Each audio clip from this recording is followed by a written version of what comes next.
ambil, baik itu di tingkat Olimpik maupun ini kita ambil tingkat ASEAN saja, bahwa ranking saat menjadi tuan rumah, tetapi kemudian tidak bisa dipertahankan ketika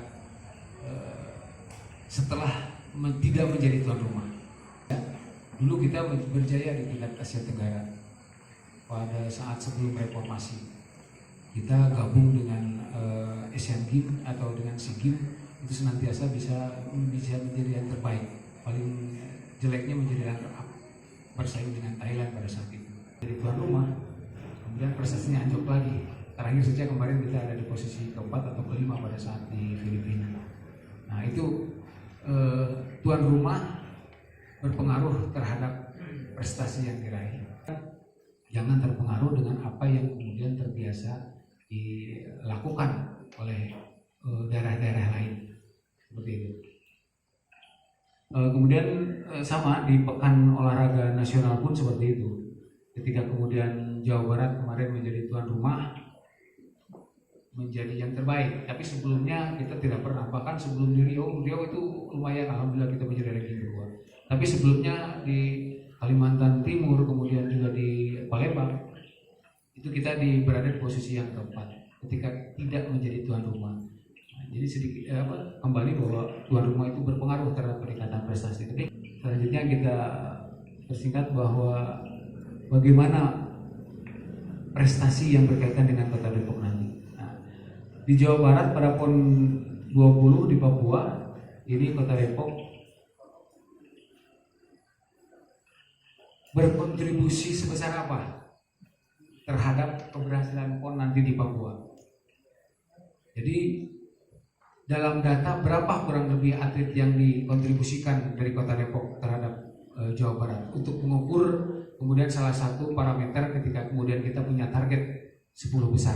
Itu bisa diantaranya adalah penghitungannya adalah sebesar apa kontribusi Kota Depok terhadap PON 20 di Papua tahun 2020.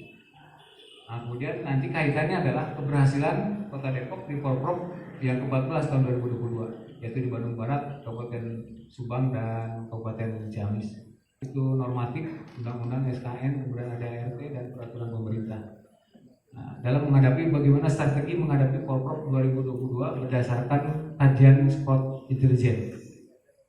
Yang pertama, bagaimana melakukan koordinasi dan konsolidasi atau strategi. Kemudian bagaimana dimensinya, bagaimana kajian sport intelijennya, dan bagaimana leadershipnya, serta bagaimana manajemennya. Lanjut. Ini yang pertama, tahap dimensi. Ini menentukan koordinat awal yang didukung oleh fakta dan data. Nah tadi, jadi koordinat awal adalah yang pertama kontribusi Kota Depok sekarang terhadap pelatna PON. Berapa besaran kontribusi Kota Depok terhadap atlet-atlet pelatna PON yang sedang diselenggarakan oleh Provinsi Jawa Barat dari berbagai cabang olahraga. Kemudian yang kedua, menyusun pola langkah strategi efektif dan terukur, yaitu pengamatan dan pengawasan, kemudian pengendalian dan siklus, kemudian strategi pencapaian. Intelijen yang terdiri dari format, siklusnya, kemudian perangkatnya. Yang pertama menentukan dimensi, yang kedua menyusun format metrik, kemudian melakukan kita simulasi.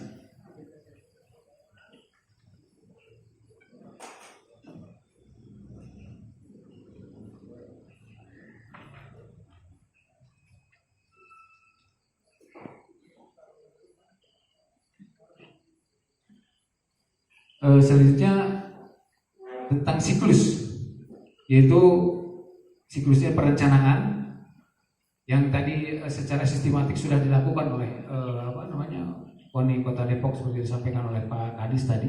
Dari mulai tahun 2019 sudah merencanakan dan lain sebagainya. Kemudian tahapan berikutnya kaitan dengan bagaimana pengalokasian anggaran, kemudian juga melakukan pelatihan-pelatihan dan lain sebagainya.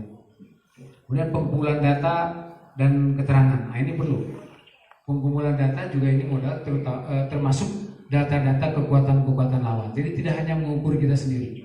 Kita harus bisa membaca juga kekuatan lawan dari mulai kekuatan yang maksimal, siapa yang kemudian memposisikan posisi di ranking 5 besar dan lain sebagainya, kemudian kota-kota mana saja yang kemudian menginginkan posisi yang sama dengan kota Depok. Seperti tadi saya sampaikan, kurang lebih ada 16 kota kabupaten yang kemudian menargetkan 10 besar. Nah, itu data-data itu perlu untuk persaingan. Kita lihat nanti kekuatan daripada kota kabupaten tersebut, kemudian bisa mengoptimalisasi daripada potensi kita dibandingkan dengan kota-kota kabupaten yang lain yang mempunyai potensi yang sama dengan kita tentunya. Gambarannya adalah bisa diambil dari hasil porprov yang terdahulu, misalkan medali emasnya didapat oleh siapa, kemudian Depok mendapatkan medali apa, itu diantara yang kemudian bisa kita tafsirkan dengan berbagai kemungkinan tersebut.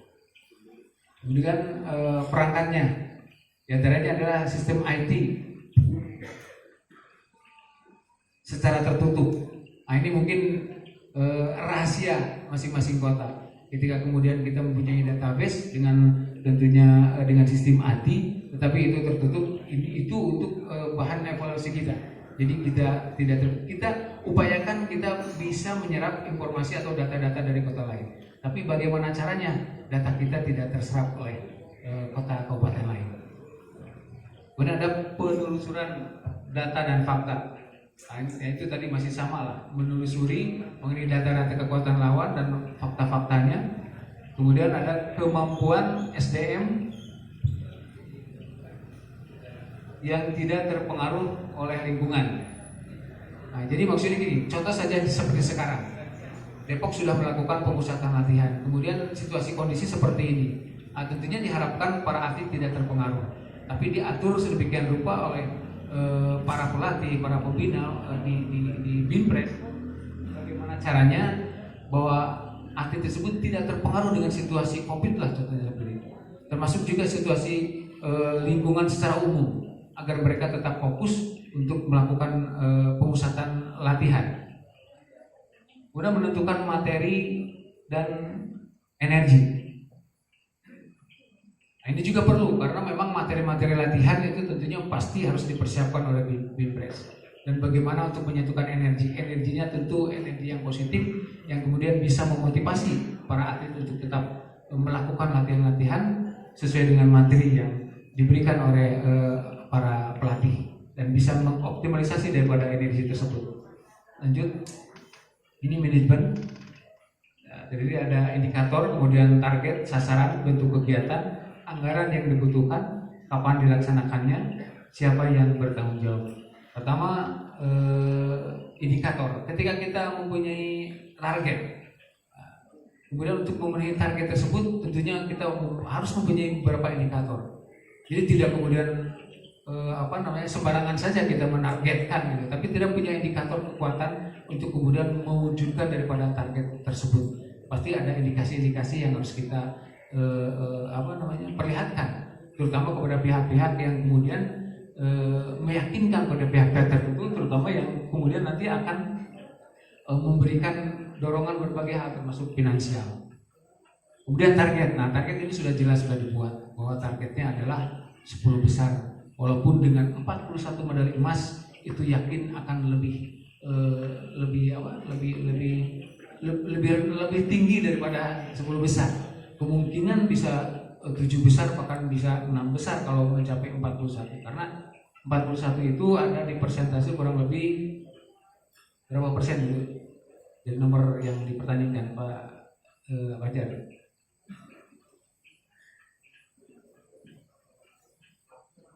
4,6%, kemarin 1, sekian persen ya.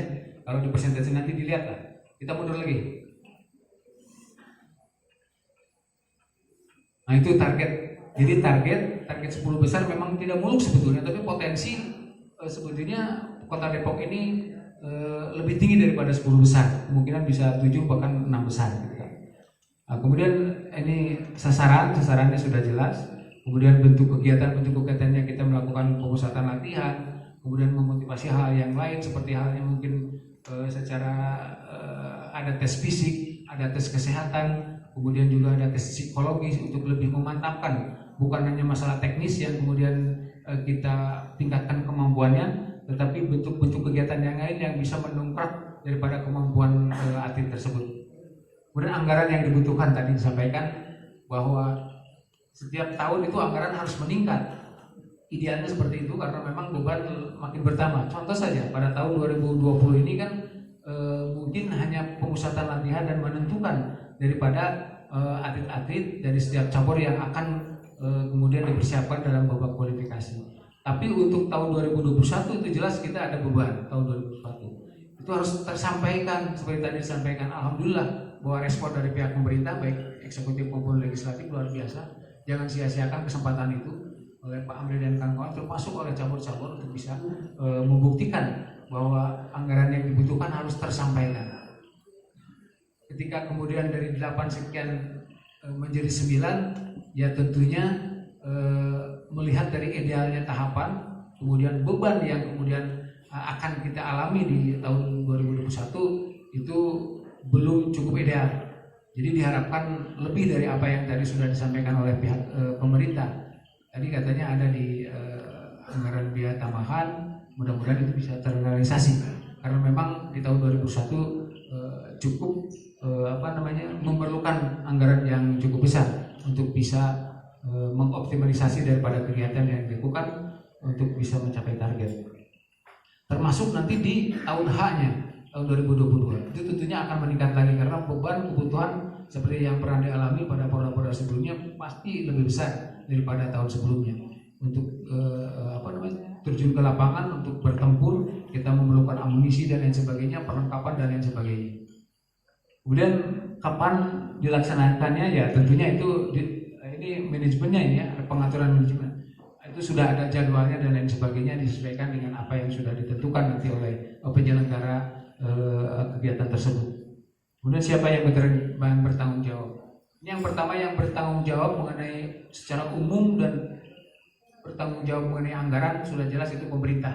Itu sesuai dengan undang-undang bahwa pemerintah itu wajib memberikan dukungan finansial terhadap kegiatan olahraga yang dilakukan oleh terutama oleh kita, oleh KONI dan cabang-cabang olahraganya. Itu wajib, namanya wajib. Kalau nama wajib kan kalau di agama kita kalau dilaksanakan itu mendapat pahala dan tidak dilaksanakan dosa gitu kan. Nah, dosa. Jadi kalau pemerintah tidak membantu kemudian kepada kita itu pemerintahnya dosa nantinya gitu kan. Makanya kudu. Nah, itu yang bertanggung jawab masalah keuangan untuk mensupport kita adalah pemerintah. Tapi penanggung jawab masalah pelaksanaan dan untuk mempersembahkan prestasinya dalam pelaksanaan porpropnya nanti untuk mempersembahkan yang terbaik adalah KONI Kota Depok bersama seluruh jajaran anggotanya, yaitu pengcap-pengcap yang akan nanti dipertandingkan dalam porprop tersebut. Jadi kita yang bertanggung jawab tentang keberhasilan, tentang pelaksanaan daripada kegiatan porprop tersebut nanti. Jadi ada dua yang bertanggung jawab. Pertama pemerintah dari segi anggaran dan kita di pelaksana. Karena pertanggungjawaban ini adalah isinya ketika kita mendapatkan anggaran dukungan dari pemerintah yang notabene anggaran itu dari masyarakat, jawaban kita adalah pertanggungjawabannya adalah dengan prestasi. Untuk prestasi diperlihatkan kepada masyarakat bahwa KONI Kota Depok bisa mengembalikan apa yang sudah dipersembahkan oleh rakyatnya melalui pemerintah, bantuan yang diberikan kepada KONI, jawabannya adalah dengan prestasi. Dan ketika kemudian ini bisa mencapai target, itulah pertanggungjawaban yang bisa kemudian dilakukan oleh KONI dan betul-betul bertanggung jawab. Tapi seandainya memang gagal, itu tentunya ada argumentasi tersendiri, bukan berarti tidak bertanggung jawab, tapi tentunya nanti dilihat situasi dan kondisi. Tapi saya yakin sekali lagi bahwa target insya Allah akan bisa tercapai. Lanjutnya, dan format data dan fakta. Satu, atlet pelatihan Jabar asal Kota Depok, tadi saya sampaikan kembali. Atlet pelatihan Jabar asal Kota Depok untuk PON 20 di Papua ada berapa kita lihat? Itu termasuk modal buat kita nanti. Pertama, modal yang sudah faktanya jelas bahwa mereka akan lolos mendapatkan wildcard itu, jadi supaya tidak melalui babak kualifikasi itu sudah sendirinya lolos. Itu modal dasar kita. Sudah bisa diprediksi bahwa mereka anak atlet-atlet tersebut sudah akan mempersembahkan prestasi. Mudah-mudahan medali emas nantinya gitu. Kemudian yang kedua, statistik pencapaian Kota Depok di setiap Porprov. Kita contohkan yang terakhir saja kemarin ya, di tahun 2018 Kota Depok di posisi 13 tadi sudah kita ketahui bersama dengan 14 medali emas ya. Dengan 14. Ini dibandingkan dengan Kabupaten Bekasi kemarin yang ketiga. Nah, itu salah satu contoh. Bekasi ketika menjadi tuan rumah tahun 2014 ya. 2014 mereka menjadi juara umum. Juara umum melampaui Kota Bandung, melampaui Kabupaten Bogor. Tapi ketika kemudian berikutnya mereka anjlok, tadi yang saya contohkan di awal, mereka anjlok ke posisi ketiga karena tidak menjadi tuan rumah. Itu ada apa pertanyaannya? Klaster Kabupaten Subang, ada di klaster Kabupaten Subang. Nah, tapi tidak menutup kemungkinan ketika targetnya tadi perolehan medalinya berada di 41 medali emas, tidak menutup kemungkinan nanti akan kemudian bersaing dengan Kabupaten Bandung Barat yang berada di posisi ke-6 kemarin. Karena tadi sekali lagi ketika bisa meraih 41 medali emas, posisinya bisa di 7 besar. Bisa di 7 besar. Ini luar biasa. Dan hal-hal yang harus dilakukan tentunya tadi, tapi kami percaya dengan manajemen yang sudah langkah-langkah yang sudah dilakukan juga sudah cukup tertata dan lain sebagainya. Lanjut. Kemudian dimensi penyampaian ini secara statistik Kota Depok di tahun 2018 ini hasilnya 14 emas, 19 perak, betul kan ya? Perunggu 28 sehingga jumlah seluruh medali ada di 61. Nah, jadi Bapak Ibu sekalian, kita tidak hanya melihat untuk indikasi keberhasilan. Kita tidak hanya melihat dari peringkat atau ranking. Walaupun memang orang-orang awam tidak melihat lebih dalam lagi. Pokoknya mah ranking halus itulah dianggap suatu keberhasilan gitu kan, apalagi menjadi juara umum atau menjadi 3 besar. Nah, tapi harus dilihat peningkatan indikasi daripada peningkatan prestasi adalah dari persentase. Dari persentasenya, dari jumlah nomor yang dipertandingkan, kemudian kita meraih berapa. Nah, kemarin Kota Depok dari jumlah nomor pertandingan, berapa jumlah nomor pertandingan waktu di 2018? 879, 879. Kemudian raihan yang 14 ini ada di 1,5 atau 1,5%. Persentasenya ada di 1,5%. Nah, sementara biasanya juara umum itu perolehan persentasenya kurang lebih sekitar antara 20 sampai 25%. Itu juara umum 20 sampai 25%. Nah, kemudian turun ke bawahnya ranking-ranking berikutnya. Nah, itu yang tadi saya maksud. Jadi indikasi keberhasilan bukan hanya melihat peringkatnya saja, tetapi persentasi daripada itu untuk keberhasilan internal pembinaan yang kita lakukan.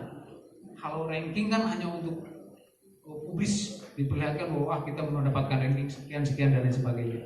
Tapi kalau percuma kalau kemudian prestasinya turun, nah itu tingkat keberhasilan daripada pembinaan yang kita lakukan belum optimal sebetulnya. Tapi walaupun nanti rankingnya tidak sesuai yang kita harapkan, tapi presentasinya naik, itu berarti pembinaannya berhasil meningkat. Contoh misalkan nanti yang akan dipertandingkan nomornya ada sedikit lah, sekitar 900-an, 900 sekian, ada kenaikan sedikit. Nah, seandainya mentargetkan 41 kurang lebih jadi berapa persen? 4,6, luar biasa peningkatannya. Dari 900 yang nanti akan dipertandingkan, ketika menargetkan dan berhasil memperoleh 41 medali emas, itu akan memperoleh 4,6, dan 4,6 sewajarnya biasanya rankingnya berada di sekitar ranking 678. Kalau sekitar 4-5% ya, 4-5% posisinya kurang lebih di 678, paling jeleknya itu 8. Jadi sudah jelas kalau seandainya memang itu bisa tercapai, luar biasa lonjakan prestasinya, dan pembinaan yang dilakukan oleh KONI Kota Depok itu benar-benar berhasil. Kenaikannya sampai 300%, dari 1, sekian setengah sampai 4,5. Jadi lonjakannya 300%, luar biasa. Kalau memang ini bisa tercapai, tidak melihat ranking lah. Seandainya memang kemudian rankingnya tetap di 10 walaupun 41, tapi kemudian presentasinya jadi 4, sekian, itu luar biasa lonjakannya. Dan itu diyakini bahwa apa yang sudah dilakukan pembinaan oleh Kota Depok itu betul-betul dalam track yang benar. Itu mungkin jadi sekali lagi ini kita harus membuat di samping ini secara publis, karena masyarakat secara awam kan tidak melihat itu. Ini hanya untuk kebutuhan ke dalam saja kita.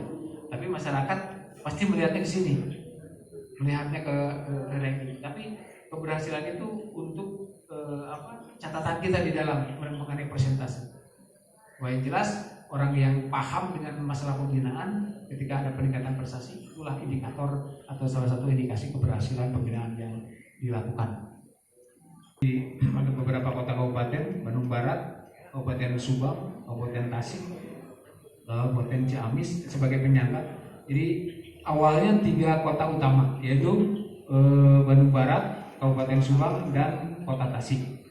Kemudian ada 5 kota yang penyangga di daerah Priangan Timur. Di antaranya adalah Kabupaten Tasik, Kabupaten Garut, Kabupaten Ciamis, Kota Banjar, dan Kabupaten Pangandaran.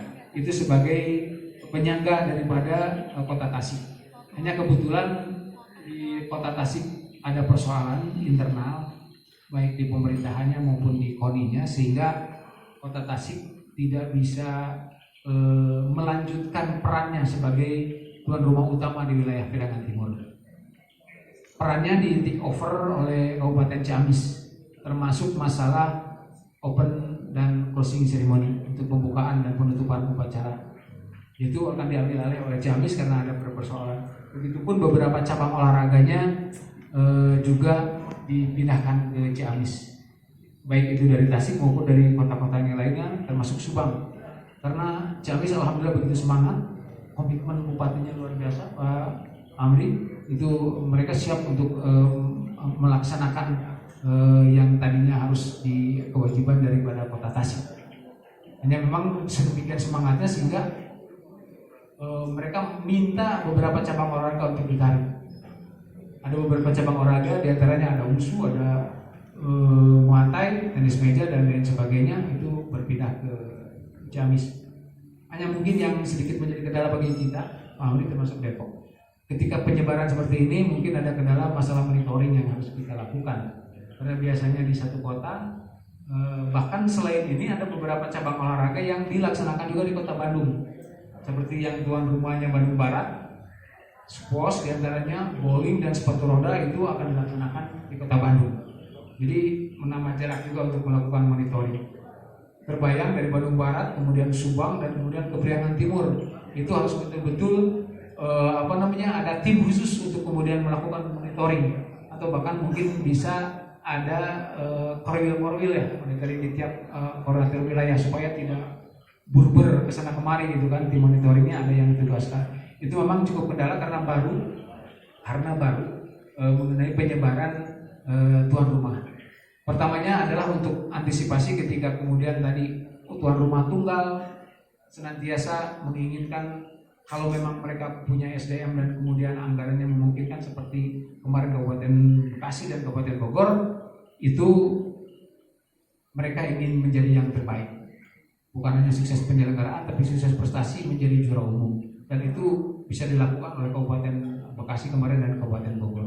Hanya saya salut tadi mendengar bahwa Kota Depok tetap akan menggunakan atlet hasil binaan sendiri. Itu luar biasa. Mereka ada proses kepada.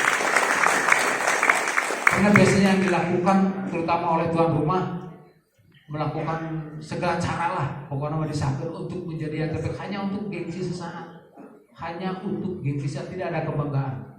Karena kita berharap bahwa Porprov ini dijadikan tolok ukur keberhasilan pembinaan yang dilakukan oleh Pemda, menjadi tolok ukur. Kalau misalkan kita secara instan ngambil atlet berpertitu gitu kan, bagaimana kita menjadikan tolok ukur? Karena mohon maaf, bukan berarti karena saya kemarin dari Kota Batu. Ketika kemarin di Porda terakhir adalah Kabupaten Bogor yang juara umum, tetapi kontribusi kepada PON sekarang itu Kota Bandung lebih banyak daripada juara umum yang kemarin, yaitu Kabupaten Bogor. Karena kenapa? Tadi ya melakukan hal-hal yang instan. Beda prinsipnya dengan Kota Depok, termasuk kita dengan Kota Bandung. Beda prinsipnya. Karena ketika kemudian dibutuhkan oleh Jawa Barat, si atlet nanti terus ke arah raya, duka kamarana gitu. Sudah kembali ke alam awalnya gitu, si atlet-atletnya. Ya itu seperti itu. Insya Allah Kota Depok karena prinsipnya tadi, kita akan lebih bangga dengan hasil binaan sendiri. Akan bangga, dan itu tetap bahwa betul-betul Porda ini dijadikan tolak ukur keberhasilan pembinaan yang mereka lakukan di setiap daerah. Mudah-mudahan hal ini bisa dipertahankan oleh KONI Kota Depok, walaupun nanti ke depan kepemimpinannya berganti, tapi hal ini harus tetap dipertahankan. Ini mungkin gambaran Bapak Ibu sekalian mengenai pelaksanaan Porda yang akan datang, dan diawali dengan ilustrasi berbagai hal. Lanjut mungkin masih ada. Ini psikologi dimensi sport intelijen, yaitu yang pertama untuk para pembina dan kemudian para atlet. Untuk pembina ini diharapkan hanya meningkatkan kemampuan tim tanpa ampun dalam setiap latihan. Maksudnya tanpa ampun harus disiplin, itu harus mutlak diterapkan. Tidak ada tawar menawar, tidak ada negosiasi dengan para atlet. Itu ketika kemudian para pelatihnya sudah punya konsep, punya rencana, sudah punya target dan lain sebagainya mengenai latihan, itu tanpa ampun harus diterapkan kepada atlet, tidak tawar menawar. Itu diantaranya para pembina harus melakukan seperti itu. Kemudian tanamkan visi sudah jelas bahwa atlet itu bukan hanya sekedar melihat saat ini saja kondisi atlet, tapi bagaimana ke depan, harus ada pandangan ke depan, punya yang sehingga si atletnya punya jiwa visioner, bisa melihat ke depan. Dan para atlet jangan hanya targetnya ingin menjadi juara Porda saja, bahkan harus dimotivasi, gantungkan sedikit mungkin. Kalau targetnya juara Porda, melesetnya hanya jadi juara Kota Depok saja gitu kan. Tapi kalau setinggi mungkin kita targetnya menjadi juara Olimpiade, jatuhnya mudah-mudahan jadi juara Asian Games mungkin nanti para atlet dari Kota Depok gitu. Di antaranya itu supaya punya visi nanti ke depan para atlet. Kemudian sebarkan energi dan optimisme. Itulah ini untuk memotivasi energi yang positif, jadi supaya atlet-atlet itu optimis. Saya yakin para pelatih juga sudah memahami hal yang seperti ini. Terus bangunlah kepercayaan melalui kejujuran. Nah, ini tadi bahwa ini sudah nyambung, apa yang disampaikan, prinsip-prinsip ini sudah nyambung dengan yang jelas. Bukan berarti kita mengabaikan hal yang lain, prestasi dan sebagainya, tapi ini sebagai modal utama untuk menanamkan moralitas dari para atlet. Sehingga yang terjadi mengenai mutasi seperti itu, atletnya mengejar materi dan lain sebagainya, bonus dan lain sebagainya, itu mudah-mudahan di Kota Depok tidak terjadi ketika kemudian kita membangun kepercayaan melalui kejujuran dan transparan. Jangan ragu memberi pujian juga kepada para atlet yang sudah berprestasi. Jadi jangan diabaikan ketika mereka sudah berprestasi, baru dipuji gitu kan. Tapi sampaikan pujian supaya mereka secara psikologis mungkin akan meningkat. Pujiannya berbagai hal, ada dengan kata-kata, ada mungkin dengan kepretan tadi, maksudnya kepretan bonus bonus spontan gitu kan. Itu satu penghargaan bagi mereka dan bisa memotivasi kepada mereka. Termasuk mungkin harus dipersiapkan juga tadi bonus yang biasanya oleh pemerintah berikan. Itu besarannya relatif, silakan saja, yang jelas kita akan memberikan apresiasi kepada mereka. Tapi yang paling utama itu hanya penggembira sesaat buat mereka. Tapi ada yang paling utama, bagaimana caranya kita memberikan jaminan masa depan kepada para atlet yang sudah berprestasi, yang sudah memberikan kontribusi prestasi bagi Kota Depok, bahkan mungkin setelah itu kepada Jawa Barat, bahkan tidak menutup kemungkinan bagi bangsa dan negara. Jadi tidak ada salahnya kita memberikan penghargaan untuk menjamin masa depan daripada atlet, jadi tidak terabaikan nanti ke depan. Sekarang masih teralami banyak atlet-atlet senior kita yang kemudian kehidupannya cukup memprihatinkan. Nah itu jangan teralami lagi dengan masa-masa yang sekarang, khususnya di Kota Depok itu tidak terjadi. Kemudian yang selanjutnya adalah buatlah keputusan yang tidak populer. Nah, ini pelatih harus membuat keputusan yang tidak populer, jangan kemudian pelatihnya supaya menjadi apalagi dipolitisasi dan lain sebagainya. Buat keputusan yang tidak populer tapi yang sangat bermanfaat bagi atlet. Dunia honda kan atlet itu unggul, nggak apa-apa orang lain tidak tahu. Harus berani mengambil keputusan itu. Yang tahu hanya atlet saja, membuat suatu strategi gitu kan. Tidak usah diumumkan kepada orang lain, kemudian pelatihnya jadi pujian gitu kan. Tidak usah seperti itu. Tapi akan sangat bermanfaat bagi peningkatan kualitas atlet. Kemudian kobarkan semangat berani mengambil risiko dan belajar dari pengalaman. Itu sudah pastilah. Ini secara psikologis akan memompa daripada motivasi atlet untuk meraih yang terbaik, untuk mempersembahkan prestasi yang baik bagi Kota Depok. Kemudian rayakan keberhasilan. Nah, ini kan bisa di bentuknya merayakan itu kan bisa syukuran dan lain sebagainya. Kemudian memberikan penghargaan kepada atlet. Tapi yang jelas ini harus dilakukan. Ini harus dilakukan, tapi tidak euforia. Bukan berarti euforia merayakan keberhasilan. Misalkan nanti menjadi 10 besar sesuai dengan target, itu juga kemudian kita memberikan penghargaan kepada semua komponen yang memberikan dukungan, baik itu pembina, official, pelatih, terlebih atlet yang kemudian melakukannya secara langsung. Itu harus diadakan, walaupun ini secara non teknis sebetulnya. Selanjutnya, ini untuk para atlet. Yang pertama, motivasi. Nah, ini tetap kita harus senantiasa memberikan motivasi kepada mereka, dan saya percaya kepada para pembina, para pelatih untuk kemudian memberikan motivasi kepada para atlet. Selanjutnya, kompetitor adalah aset. Nah, ini di setiap pelatihan kompetitor itu harus ada. Jadi harus ada latih tanding. Di samping di internal di sini juga kita melakukan try in try out, karena itu merupakan aset-aset untuk meningkatkan daripada kualitas atlet tersebut. Jadi jangan dihindar justru ketika ada pesaing. Pesaing itu adalah untuk meningkatkan tentunya kemampuan daripada atlet yang sedang kita bina. Jadi sekali lagi, kompetitor ini adalah merupakan aset untuk meningkatkan kualitas daripada teknik maupun mental daripada atlet. Kemudian sinergi dalam berproses ini tentunya harus bersinergi. Ketika kemudian pelatih sudah membuat suatu program, gitu kan, itu harus disinergikan dengan lingkungannya, termasuk bagaimana kebijakan ketika membuat program itu harus disesuaikan dengan kebijakan KONI, kebijakan pengcapnya, kemudian bagaimana kemampuan daripada atletnya tersebut, gitu kan. Walaupun tadi ada jadi tanpa ampun, tapi tetap programnya itu harus tetap disinergiskan dalam berbagai proses, termasuk dalam program tahapan-tahapan latihan. Kemudian beradaptasi dengan lingkungan, ini jelas. Tadi sudah diulas juga, kita harus senantiasa beradaptasi apapun itu lingkungannya. Apalagi biasanya kalau di PON kita suka ada aklimatisasi. Jadi untuk penyesuaian terakhir. Nah, kalau di Kota Depok mungkin panas ya, relatif lebih panas dibandingkan dengan di daerah timur. Nah, itu mungkin kan diantaranya adalah kita beradaptasi dengan lingkungan nantinya secara bertahap supaya tidak drastis. Bagaimana caranya untuk melakukan adaptasi sebelumnya gitu. Nah, kemudian event menjadi investasi. Nah, ini tadi termasuk try and try out. Jadi event yang kemudian tidak mengganggu terhadap keberadaan atlet ketika melakukan pemusatan latihan, ini tetap diperlukan. Jadi ketika kita asah, ketika kita pertajam kemampuan para atlet, kalau kemudian tidak ada tidak disalurkan dalam uji coba, baik itu try in maupun try out, itu tidak optimal lah.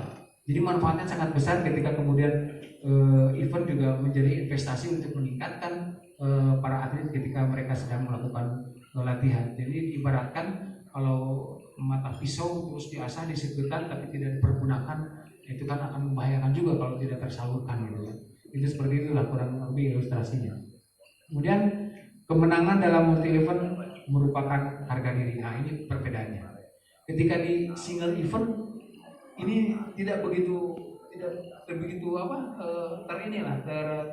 terkemukakan gitu kan.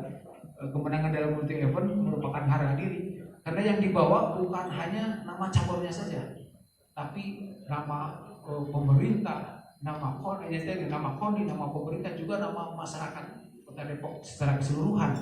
Itu kita akan merasa bangga. Kebanggaan itu tadi akan didapat secara maksimal ketika tadi kembali bahwa atlet yang mendapatkan prestasi di berbagai event termasuk multi event, baik itu tingkat regional, nasional maupun internasional, itu adalah hasil binaan kita sendiri, atlet-atlet yang berasal dari Kota Depok. Kebanggaannya akan lebih, yaitu kemenangan dalam multi event merupakan harga diri bagi kita sekalian, khususnya warga Kota Depok. Lanjut. Nah, itu saja mungkin sebagai gambaran dan ilustrasi motivasi bagi para kita selaku pembina, dan mudah-mudahan apa yang disampaikan juga akan menambah semangat. Nah, ini hanya sedikit saja ilmu yang bukan ilmu, pengalaman yang pernah kita alami yang kemudian disampaikan kepada ibu bapak sekalian. Yang sudah ada Tianhong tinggal kemudian hanya mengingatkan, tapi yang belum, kalau memang itu positif dan bermanfaat, silakan kemudian dilakukan oleh bapak ibu sekalian. Tapi kalau memang tidak sesuai dengan apa yang sudah diprogramkan, itu kami serahkan kebijakannya kepada bapak ibu sekalian sebagai pembina di setiap cabang olahraga masing-masing. Terima kasih, semoga sukses Kota Depok untuk meraih prestasi nanti ke depan dan bisa mencapai target, bahkan targetnya bisa meleset. Kita harapkan seperti itu karena memang buktinya ada ketika memperoleh 41 medali emas itu bukan di ranking 10 tapi berada di ranking 7 atau 8. Terima kasih, semoga